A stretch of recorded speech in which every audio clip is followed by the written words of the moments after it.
सभी आंगनवाड़ी वर्कर बहनों को मेरा नमस्कार।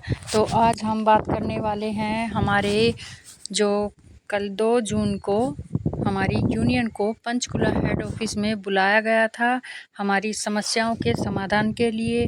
तो हमारी वर्करों की जो सभी समस्याएं थी उन्होंने यूनियन प्रधान जी को बताया कि एक तो जो ये मीनू चार्ट है नया बना है इसके बारे में, और हमारे वेतनमान के बारे में, केंद्र का वेतन जो कई महीनों से रुका हुआ है।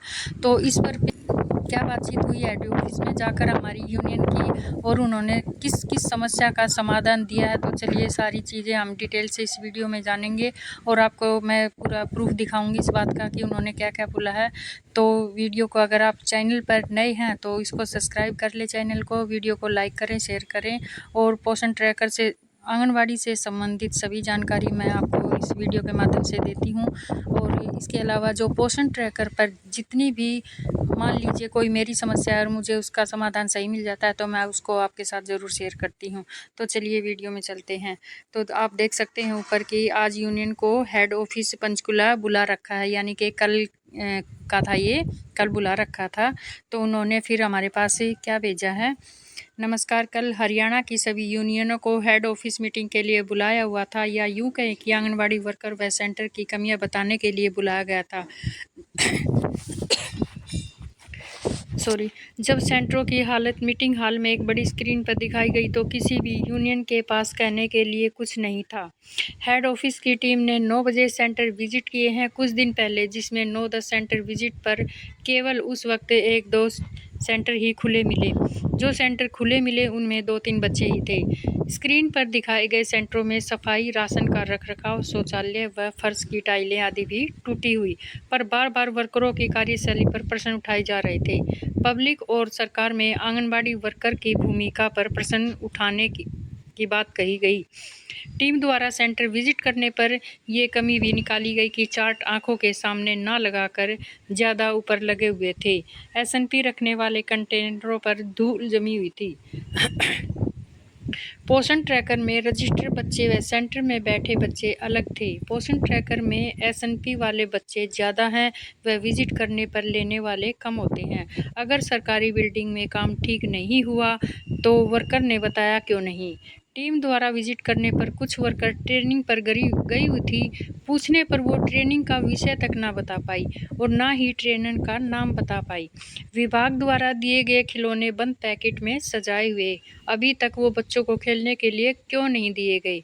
पोषण ट्रैकर के लिए दोबारा ट्रेनिंग की बात भी कह रहे थे। कुछ वर्कर कई बार राशन ना बनाकर चॉकलेट आदि से काम चला देती हैं। ये गलत है, क्योंकि मुख्यमंत्री दूध उपहार योजना व पूरक पोषाहार योजना दोनों अलग अलग हैं। इन दोनों का लाभ देना मिनी सेंटर जल्दी ही बंद कर दिए जाएंगे। उन वर्करों को आसपास एडजस्ट किया जाएगा जिनमें कुल 512 वर्करों में से 312 की लिस्ट बन चुकी है।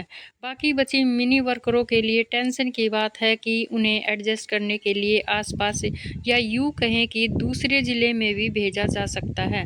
वो भी आंगनवाड़ी वर्कर नहीं बल्कि क्रैच वर्कर बनाकर। पूछने पर उन्होंने कहा कि भारत सरकार से बंद करने के आदेश हैं। अगर वर्कर को कोई ऐतराज़ है तो उसे नौकरी छोड़नी होगी। जिन बहनों की उम्र 60 साल हो चुकी है वो अपनी ब्लॉक प्रधान को लिखवा दो ताकि उन्हें LIC का लाभ दिया जा सके।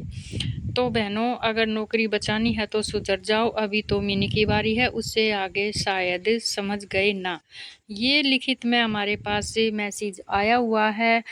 जो हमारी प्रधान गई हुई थी वो इन समस्याओं को लेकर गई थी कि जो एक तो मीनू चार्ट है उसमें रेसिपी अलग अलग बेनिफिशियरियों को अलग अलग दी जा रही हैं, क्योंकि एक दिन में सभी बेनिफिशियरियों को एक जैसा राशन वितरित होना चाहिए। अब 3 से 6 का कुछ बनेगा, गर्भवतियों का कुछ बनेगा, और 6 माह से जो 3 साल के बच्चे हैं उनके लिए अलग से राशन बचेगा। तो इसमें बहुत सारी दिक्कतें आ रही हैं। तो ये जो मीनू चार्ट है इसको या तो पहले जैसा किया जाए या फिर राशन एक जैसा ही उनको एसएनपी दिया जाए। तो ये समस्या थी।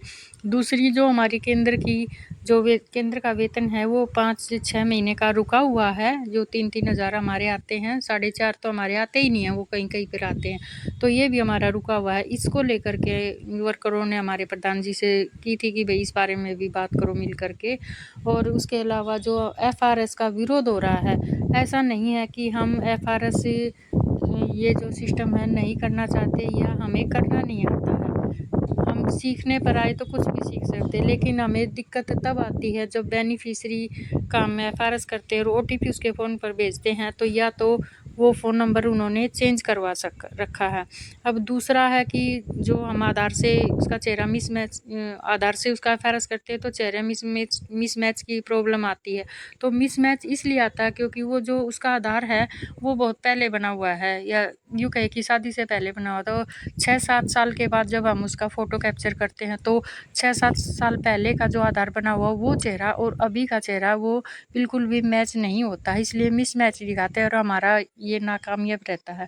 तो वो जो बेनिफिशियरी है वो सिर्फ हमारे काम के लिए क्यों धक्के खाती फिरेगी, अपडेट करवाएगी आधार कार्ड को, फ़ोन नंबर को अपडेट करवाएगी। जब उसको ज़रूरत होगी तो वो कहीं पर भी जाकर करवाए, लेकिन हमारे कहने से कोई भी नहीं करवाएगी, ये साफ-साफ बात है। सिर्फ ये दिक्कत आ रही है, इसलिए हम एफआरएस का विरोध कर रहे हैं।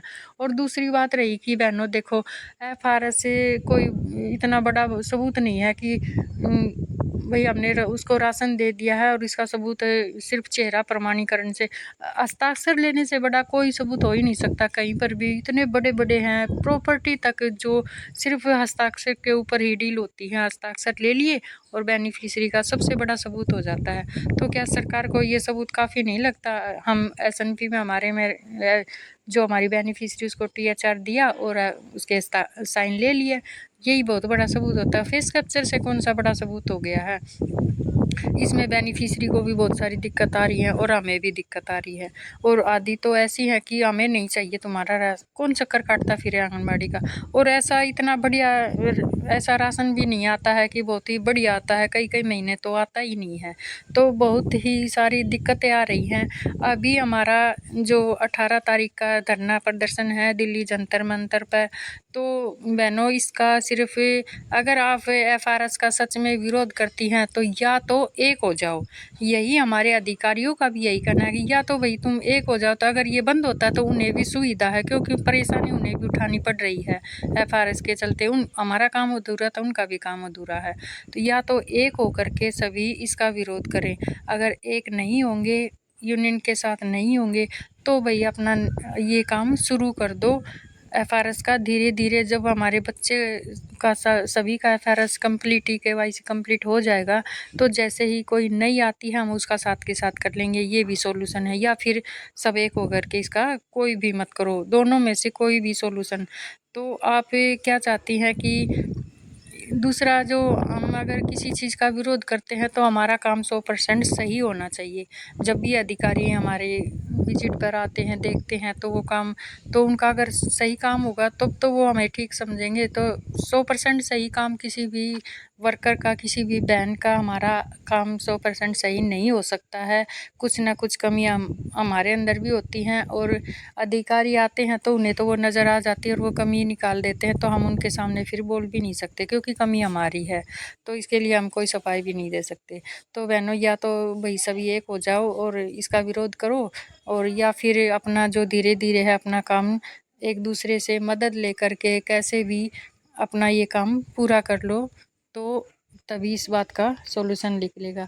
तो आप क्या चाहती हैं? आप धरना प्रदर्शन करने के लिए 18 तारीख का जो हमारा दिल्ली जंतर मंतर पर फिर से धरना है, पंचकुला में भी गए थे, तो उसके लिए आप सभी एक होकर के जाने के लिए तैयार हैं, या फिर आप एफआरएस और पोषण ट्रैकर का सारा काम सुचारू रूप से करने के लिए तैयार हैं? तो आपका मत कौन सी तरफ है, आप कमेंट में ज़रूर बताइए। और वीडियो देखने के लिए धन्यवाद।